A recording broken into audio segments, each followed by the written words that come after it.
The pitch home to the right-handed batting Lopes. Hit towards short. Michalczewski off his glove. Hit the heel of the glove. Rolls into left field, and a run will score. Heading towards third base is Landry. Everybody is safe. I'll need a replay to see exactly what happened. It was not an easy play for Michalczewski.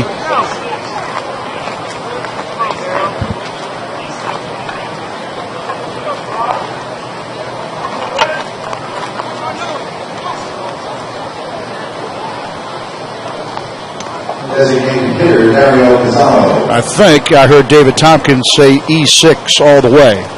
Unless he said base hit and an error. All I heard was advanced afterwards.